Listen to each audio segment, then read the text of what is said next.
La actividad física y el deporte han estado ligados al concepto de ciencia desde los albores de la cultura. Existen muchos testimonios históricos que dan prueba de este nexo. Figuras de la antigüedad como Homero, Píndaro y Platón presentaron las bases de la futura educación física, educación por el deporte y el ejercicio.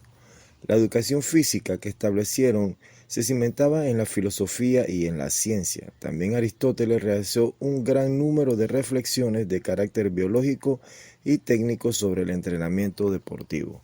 Los médicos Hipócrates y Galeno destinaron su ciencia al fenómeno deportivo.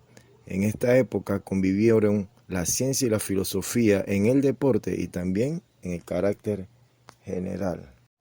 El desarrollo científico a lo largo del siglo XX, sobre todo de las ciencias del cuerpo humano, la ciencia de la conducta y las ciencias sociales, han hecho posible que la educación física actual sea cada vez más una intervención sistemática apoyada en criterios científicos.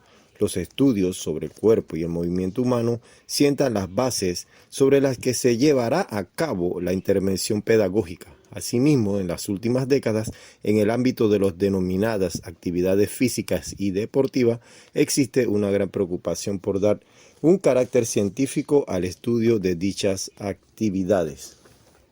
La definición de actividad física sería sencilla y breve de la siguiente forma: conjunto de acciones con objetos motores, o de una manera más explícita, conjunto de relaciones de las personas cuyas intenciones son hacer participar su motricidad, lo cual quiere decir que la actividad física y deportiva tiene sus propios tipos de acciones identificadas, provocadas, caracterizadas, orientadas y guiadas según sus propios objetivos motores.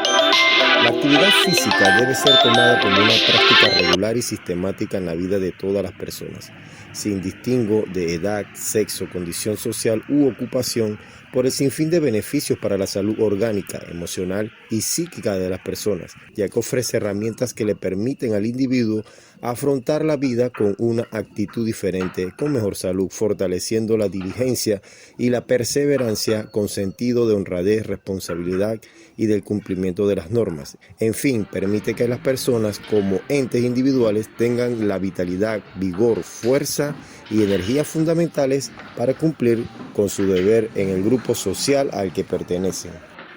Hablar del entrenamiento de la condición física es hablar de la capacidad del ser humano para adaptarse. Según afirman muchos autores, en la práctica, la adaptación biológica se caracteriza a través de la utilización de los denominados principios del entrenamiento, mismos que vamos a mencionar en este video y lo vamos a dividir en dos partes. Los principios del entrenamiento deportivo son reglas generales extraídos de las ciencias del deporte y en especial de la pedagogía, la psicología y la biología del deporte. Deben interpretarse como guías rectoras y no como dogmas de aplicación en todos los casos y en todas las aplicaciones. En la literatura especializada nos encontramos que cada autor propone una serie de principios generales, aunque la mayoría coinciden y suelen ser un problema más terminológico que conceptual. En general, la teoría del entrenamiento y sus publicaciones han hecho más referencia a la aplicación a los deportes individuales que a los colectivos, que tienen unas características muy diferentes. Factores como el rendimiento, periodos de competición, heterogeneidad de los deportes, etc. A continuación le presentamos los dos pilares de lo que son los principios básicos del entrenamiento deportivo. Primeramente, principios biológicos del entrenamiento deportivo. Principio de unidad funcional. El hecho de considerar el organismo como un todo indisoluble ha de ser un principio a tener en cuenta a la hora de realizar la planificación de las unidades de entrenamiento. En todas las sesiones del deporte se deben plantear objetivos principales a trabajar, pero a su vez se van a conseguir objetivos secundarios que van a producir mejoras en el deportista. Principio de multilateralidad. Es importante para que el desarrollo motriz se vea favorecido y va a ser esencial en las primeras etapas de formación de los deportistas, en las que una práctica variable y múltiple ejercerá de base sobre la que nacerán futuros aprendizajes. Por tanto, es necesario una formación variada y múltiple que evite una especialización prematura. Principio de especificidad. El principio de especificidad debe ser basado en un desarrollo sólido del principio de multilateralidad, ya que solo mediante una buena preparación general se pueden conseguir elevados rendimientos específicos. El entrenamiento general se compone por ejercicios que mejoran la salud y aumentan las posibilidades funcionales y generales, y el entrenamiento específico está formado por ejercicios que perfeccionan un campo de especialidad de una actividad determinada. La preparación general crea la base para la preparación especial, y solo mediante una buena preparación se pueden considerar elevados rendimientos específicos. No obstante, la preparación general debe reflejar al mismo tiempo las particularidades de la especialización deportiva.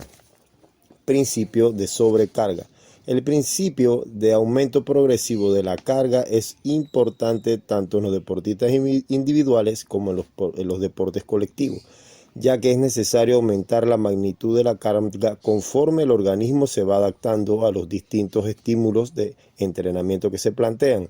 En cualquier caso en el que la condición física sea una parte fundamental del mismo, se debe tener en cuenta este principio para producir mejoras en el rendimiento del deportista. Compensación. Este es otro de los principios vitales en el entrenamiento para producir mejoras.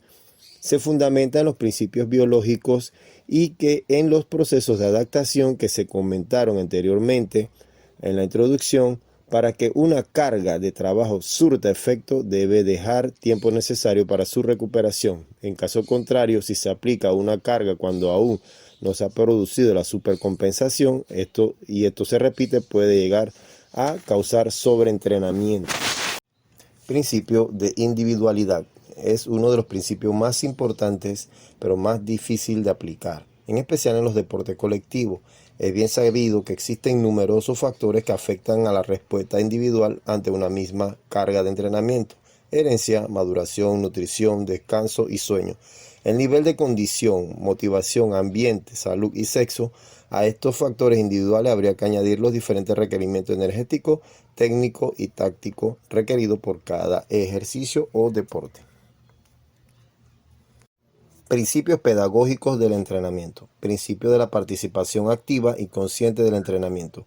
El principio de lo consciente es muy importante, pero donde más importancia tiene es en el ámbito educativo, ya que en el deporte escolar es muy importante que los niños reconozcan por qué actúan y para qué actúan. El feedback o conocimiento de los resultados es necesario durante el aprendizaje, pero también durante los entrenamientos. Si el deportista debe comparar los resultados de su actividad con sus propias sensaciones, porque de lo contrario no podrá saber cuáles son sus errores y por lo tanto no logrará perfeccionar sus gestos técnicos.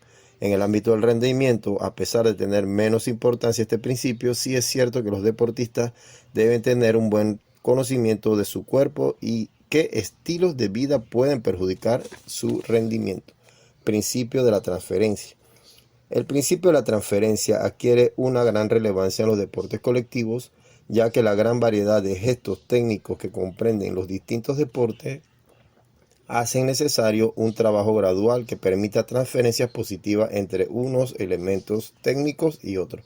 Un ejemplo de transferencia positiva en el fútbol podría ser cuando se ha practicado previamente el baloncesto en el pase cruzado mirando hacia otro lado, con la mayor facilidad que supone hacerlo con una mano y posteriormente transferirlo al fútbol y ejecutar el mismo pase engañando al contrario. Principio de periodización. El principio de periodización toma una enorme importancia en el deporte y en cualquier etapa del aprendizaje, ya que lo llamaremos planificación, programación o en cualquier otro tipo de definición. Al final tiene el mismo objetivo, que es la organización adecuada del entrenamiento para garantizar el aumento favorable del rendimiento.